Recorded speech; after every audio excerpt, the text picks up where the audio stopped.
Social media पर एक video viral हो रहा है। पटना में एक बेरोजगार छात्रों पर लाठीचार्ज हुआ है। जो एडीएम ने लाठीचार्ज किया, एसडीएम है शायद, के सिंह नाम है उसका। ये वही अधिकारी हैं जिन्होंने विधानसभा में आरजेडी के विधायकों पर सबसे ज्यादा बूट बरसाए थे। सवर्ण समाज के अधिकारी हैं। अब आप सोच सकते हैं कि जो छात्र है वो भी बहुत ज्यादा गंदी गंदी गालियां दे रहा था। उसके बाद भी तेजस्वी यादव ने कहा है कि हमने डीएम से रिपोर्ट मांगी है, जांच कराई जा रही है कि उन्होंने लाठी क्यों चलाया, उसके बाद कार्रवाई होगी। लेकिन उन्होंने एक बात कहा है कि किसी भी कीमत पर बेरोजगारों पर लाठीचार्ज बर्दाश्त नहीं होगा। नमस्कार, मैं शंभू कुमार सिंह और आप देख रहे हैं नेशनल दस्तक। तो क्या मीडिया के साथ साथ सवर्ण ब्यूरोक्रेट्स जो हैं वो इस सरकार को डिरेल करने में लगे हैं? एक भाषण याद दिलाता हूं अटल बिहारी वाजपेयी का। मुलायम सिंह और कांसीराम का गठबंधन हुआ था। अटल बिहारी वाजपेयी ने कहा कि मेरे पैर में 2 कांटे हैं थे, मेरे जूते में, जूता शब्द बोला था। एक कांसीराम और एक मुलायम सिंह यादव, और मैंने दोनों को 2 अलग अलग दिशाओं में फेंक दिया। तो क्या बिहार के ब्यूरोक्रेसी में जो लोग बैठे हुए हैं, खासकर जो जनरल कैटेगरी के लोग हैं, वो चाहते हैं कि सरकार को डिरेल कर दिया जाए?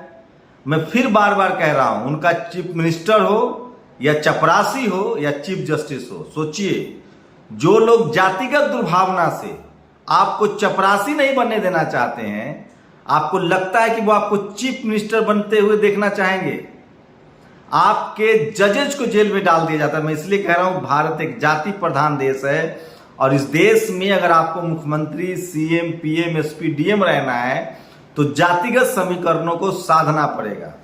अब सोचिए, बिहार में जब से तेजस्वी यादव और नीतीश कुमार के गठबंधन की सरकार बनी है, सवर्ण समाज तो गुस्सा है ही, जो आम सवर्ण समाज है, जो बीजेपी के समर्थक हैं। उसके अलावा आप सोचिए मीडिया का क्या जाता है, मीडिया क्यों नाराज है? उसकी वजह है जाति। ब्यूरोक्रेट्स क्यों नाराज है? उसकी वजह है जाति। मैं फिर कह रहा हूं, बिहार सरकार, जो लोग बिहार में हैं, अगर उनको बीजेपी से लड़ना है, लंबे समय तक अपने अलायंस को रखना है, तो ब्यूरोक्रेसी को कंट्रोल करना पड़ेगा। मैं बार बार कह रहा था, जैसे यूपी में चुनाव जीता गया, इस देश में मैनेजमेंट का खेल चल रहा है। मैं नहीं कह रहा हूं। राहुल गांधी ने कहा था उस दिन दिल्ली में कि मुझे 1 दिन के लिए प्रधानमंत्री बना दीजिए, मैं चुनाव जीत के दिखा दूंगा। क्योंकि चुनाव जो अब जीता जा रहा है वो कंट्रोल करके जीता जा रहा है। ब्यूरोक्रेसी कंट्रोल है, तमाम जुडिशियरी कंट्रोल है, तमाम इंस्टीट्यूशन जो संवैधानिक संस्थाएं हैं वो कंट्रोल है, और उनके कंट्रोल होने की वजह है जाति। इस देश में जाति के इतर लोग सोच नहीं पाते हैं, चाहे वो संवैधानिक पद पर हो या नहीं हो। इसीलिए डॉक्टर अंबेडकर ने डाइवर्सिटी का सिद्धांत दिया था, रिजर्वेशन का कंसेप्ट लाया था कि जब सबकी भागीदारी होगी तो चेक एंड बैलेंस होगा और तब सब जगह से सवाल उठेंगे। बिहार के लाठीचार्ज वाले जो ये अधिकारी हैं, ये के सिंह हैं, सवर्ण समाज से हैं और ये बहुत बदनाम रहे हैं। तो कई तरह से काम होता है, जैसे अभी मीडिया को छोड़ दिया गया है। सोचिए, इस देश में हत्याएं हो रही है, पुलिस हत्याएं करते। मैं फिर कह रहा हूं, मैं लाठीचार्ज को बिल्कुल समर्थन नहीं कर रहा हूं, लेकिन उसके पीछे की वजह जानिए। इस देश में पुलिस की संवेदनशीलता कितनी कम है, इससे हम आप सब लोग अवगत हैं। लेकिन सवाल ये भी है कि पुलिस में कौन लोग हैं? Media, judiciary, college, university, bureaucracy, थाना से लेकर एसपी, डीएम, कौन लोग हैं? कौन ज्यादा जातिगत भेदभाव करते हैं? ये सबसे बड़ा सवाल है। तो पटना के लाठीचार्ज से अगर आपको गुस्सा आ रहा है तो बिल्कुल जायज है, लेकिन इस लाठीचार्ज के पीछे की कुछ कहानियां भी है। तेजस्वी यादव ने ऐलान किया है कि 2 घंटे 4 घंटे में रिपोर्ट आएगी और लाठीचार्ज बर्दाश्त नहीं होगा। लेकिन सवाल है कि उनका क्या, जो रात में लाश जला देते हैं यूपी में? उनका क्या, जो मटकी छुपाने की कोशिश करते हैं? उनका क्या, जिसका बच्चा को मार दिया जाए उसके घर वालों पर लाठीचार्ज करते हैं?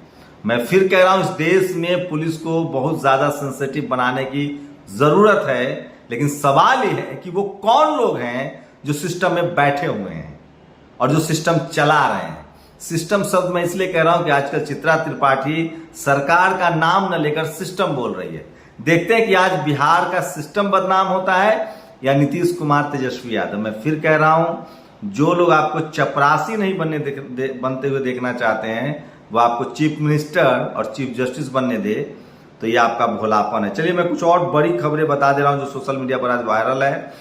रामदेव का घी फिर पकड़ा गया है। उनके घी में बहुत ज़्यादा प्रॉब्लम पाई गई है, उनके सैंपल फेल हुए हैं। एक ही तो बहुजन ओबीसी का बिजनेसमैन है, वो भी बेचारे टिक नहीं पा रहे। मुझे लगता है कि जाति उनकी सामने आ गई है, इसलिए सब दिक्कतें हो रही हैं। चलिए देखते हैं क्या होता है। एक सोशल मीडिया पर वीडियो वायरल हो रहा है, लगातार एक खबर वायरल हो रही है। ये शख्स हैं जिन्होंने, ये कई सारे मीडिया चैनल्स ने इसको खबर दिखाया था और वो कह रहे थे कि SC/ST एक्ट की वजह से इस शख्स ने सुसाइड किया है। इनका नाम है, ये तस्वीर है, दैनिक जागरण की खबर है। एक इंजीनियर दुर्गेश पांडे हैं जो एंटी रिजर्वेशन कैंपेन चलाते हैं, आरक्षण विरोध का अभियान चलाते हैं। उनका कहना है कि ये SC/ST एक्ट की वजह से सुसाइड किया है, जबकि खबर है कि ये जो सुसाइड करने वाला शख्स था वो CA का एग्जाम CA थे और IAS प्री पास कर चुके थे। उनके पिता का कहना है, पिता बोले कि कर्ज नहीं लेता तो बेटा जिंदा होता। सवाल है कि वो SC/ST एक्ट की वजह से डेथ हुई है उनकी, सुसाइड किया, या वो कर्ज में दबे हुए थे। मैं नहीं कह रहा हूँ, मैं किसी भी तरह के सुसाइड के खिलाफ हूँ, उसका पूरा इन्वेस्टिगेशन होनी चाहिए। रोहित वेमुला में नहीं होगा, पायल तडवी की मौत में नहीं होगा, डेल्टा मेघवाल की हत्या में नहीं होगा, लेकिन इनकी हत्या की जांच हो। लेकिन उनके खुद पिता कह रहे हैं कि मैंने बहुत ज़्यादा कर्ज लिया था और हो सकता है कि इस वजह से परिवार दबाव में था। रतलाम में आदिवासी समाज की एक बड़ी रैली हुई है, कोई टीवी अखबार आपको नहीं दिखाएगा, नेशनल दस्तक की जिम्मेदारी है कि आपको दिखाए। वहीं मध्य प्रदेश में चंद्रशेखर रावण की बड़ी बड़ी रैलियां हो रही है। मैं फिर कह रहा हूं, SC/ST OBC माइनॉरिटी के लोग इतना ज़्यादा पॉलिटिकली और सोशली कभी जागरूक नहीं थे इससे पहले, और भविष्य में वो ज़्यादा जागरूक होंगे। तो राजनीतिक रूप से, सामाजिक रूप से वो सचेत हो रहे हैं। और सबसे बड़ी बात है कि जो पावर सेंटर्स हैं, ग्रामीण इलाकों में OBC के लोग अत्याचार करते हुए दिख रहे हैं शेड्यूल कास्ट, शेड्यूल ट्राइब पर, मुसलमानों पर। लेकिन जो पावर सेंटर्स हैं, college, university, media, judiciary, bureaucracy, business, वहां एक यूनिटी बन रही है, क्योंकि वहां ये सब के सब विक्टिम हैं मनुवाद के। बिल्किस बानो पर ये वीडियो बहुत ज्यादा वायरल हो रहा है, इमरान प्रतापगढ़ी का, एक बार सुन लीजिए। प्रधानमंत्री जी चुप है। सवाल तो मेरा उनसे है कि बेटी बचाओ बेटी पढ़ाओ का जो आपका नारा है वो खोखला है, वो झूठा है। भारत की एक बेटी बिल्किस इंसाफ मांग रही है। प्रधानमंत्री जी इंसाफ दीजिए उसे। अगर आप 3 तलाक पर कानून बना करके मुस्लिम बहनों को इंसाफ दिलाने की वकालत करते हैं, दावे करते हैं, तो एक और मुस्लिम बहन बिल्किस बानो आपसे कह रही है कि उसके लिए भी कानून बनाइए और उन बलात्कारियों को फिर से जेल में डलवाइए। अब तो हम समझे कि आपके दावे सच्चे हैं, वरना आपके दावे झूठे हैं। मैं बिल्किस के लिए इसलिए नहीं बोल रहा हूं कि बिल्किस हिंदू है, मुसलमान है, सिख है, ईसाई है। मैं उसके लिए इसलिए बोल रहा हूं क्योंकि वो भारत की बेटी है। मैं भारत की एक बेटी के लिए बोल रहा हूं। प्रधानमंत्री जी आपके नारे, आपके दावे झूठे हैं। तो सुना आपने, बिल्किस बानो को लेकर साफ हो गया है कि बीजेपी गुजरात में राजनीति कर रही है। वहीं सिसोदिया पर जिस तरह से कंप्लेन दर्ज हुआ है, जिस तरह से CBI का लुकआउट नोटिस जारी हुआ, उनके यहाँ रेड पड़ा। पहली बात तो मैं बता दूं कि राहुल गांधी और सोनिया गांधी, कांग्रेस के समय में सिर्फ SC/ST OBC और माइनॉरिटी के नेताओं के खिलाफ जांच होती थी।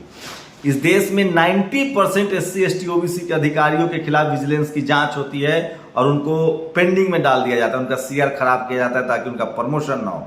नेताओं के साथ भी ये होता रहा है। तमाम SC/ST, चाहे लालू यादव हो, चाहे शिबू सोरेन हो, चाहे करुणानिधि हो, चाहे आपको बता दें कि तमाम इन नेताओं के खिलाफ जांच होते रहे हैं और उनको बदनाम किया जाता रहा है। मीडिया सबसे ज्यादा उनके बारे में रिपोर्ट करती रही है और उनके अपने ही कम्युनिटी के लोगों ने उनको करप्ट मान लिया। जब अब आप आज ये स्थिति है, जब से बीजेपी आई है, वो अपनी सरकार बचाने के लिए तमाम नेताओं पर छापेमारी कर रही है, जिसमें सवर्ण समाज के लोग हैं। और अब तमाम पार्टियां वही कह रही है कि CBI, इनकम टैक्स, ED का दुरुपयोग हो रहा है। जब से प्रियंका गांधी, राहुल गांधी चपेट में, सोनिया गांधी चपेट में, सिसोदिया में है। हम लोग पहले से मानते आ रहे हैं कि भारत में जो इंस्टीट्यूशन है उसमें जो लोग जाति विशेष के लोग बैठे हुए, इसलिए उसकी कोई ट्रांसपेरेंसी नहीं है। जब तक भागीदारी तय नहीं होती। सोचिए, एनएसई नेशनल स्टॉक एक्सचेंज में एक शेड्यूल कास्ट के अधिकारी हैं, शानदार परफॉर्मेंस है। चाहे चुनाव आयोग हो, ईडी हो, इनकम टैक्स हो, बड़े जो इंस्टीट्यूशन है, सीएजी हो, इन सब की विश्वसनीयता संदिग्ध है जाति की वजह से। जब तक यहाँ डाइवर्सिटी नहीं आएगी, जब तक एससी, एसटी, ओबीसी, माइनॉरिटी के लोगों की भागीदारी नहीं होगी, इसकी विश्वसनीयता खतरे में बनी रहेगी। अखिलेश यादव आज रमाकांत यादव से मिलने गए थे, जो सपा के विधायक हैं।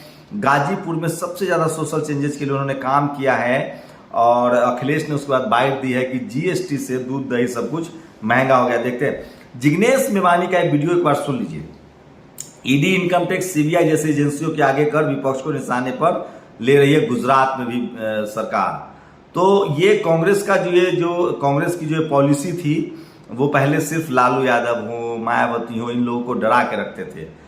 बीजेपी, आरएसएस पर कभी कांग्रेस ने कार्रवाई नहीं की, लेकिन अब कांग्रेस जो है, बीजेपी जो है, वो सब पर कार्रवाई कर रही है, और नतीजा है कि इनकम टैक्स, ईडी की विश्वसनीयता सबसे ज्यादा खत्म हो गई है। एक दुखद खबर है, यूपी से लखनऊ में एक ग्रेजुएट ने सुसाइड किया है। वहीं लखनऊ में एक दूसरा कॉर्नेस, 2 लोगों ने सुसाइड किया है। लगभग 25,000 लोग अब तक सुसाइड कर चुके हैं, इस तरह की खबरें आ रही हैं। तो आप सोचिए कि बेरोजगारी का आलम क्या है। और एक सोशल मीडिया पर वीडियो वायरल हो रहा है, जो कि ओलंपिक संघ के अध्यक्ष आनंद पांडे का बताया जा रहा है। नेशनल दस्तक इसकी पुष्टि नहीं करता है, लेकिन सवाल है कि अगर ये सच है, अगर ये फर्जी है, तो सरकार इस पर जवाब क्यों नहीं दे रही है। महिला का तस्वीरें हम आपको ब्लर करके दिखा रहे हैं। और ये तमाम सोशल मीडिया पर आज की सबसे बड़ी खबर थी, और आप अंदाजा लगा सकते हैं इसी से कि किस तरह के हालात हैं। और बिहार में सोचिए, बिहार में जिस तरह से लाठीचार्ज हुआ है, उसको सारे मीडिया चैनल्स आज जो है वो प्राइम टाइम डिबेट करेंगे, करना भी चाहिए। तो मैं आपको बता दूं कि जो अधिकारी हैं वो सवर्ण समाज से हैं। तेजस्वी यादव के विधायकों पर, जिसमें सतीश पर सबसे ज्यादा जानलेवा हमला हुआ था जय भीम बोलने की वजह से विधानसभा में, जो आरजेडी के विधायक हैं, ये अधिकारी थे जिन्होंने आज लाठीचार्ज किया है। तेजस्वी यादव ने साफ कहा है कि उन पर कार्रवाई होगी, लेकिन हम बाकायदा जांच कराएंगे। हम ऐसी कार्रवाई नहीं करेंगे, बाकायदा जांच कराएंगे। लेकिन एक बात उन्होंने कहा है कि हम किसी तरह का लाठीचार्ज बर्दाश्त नहीं करेंगे।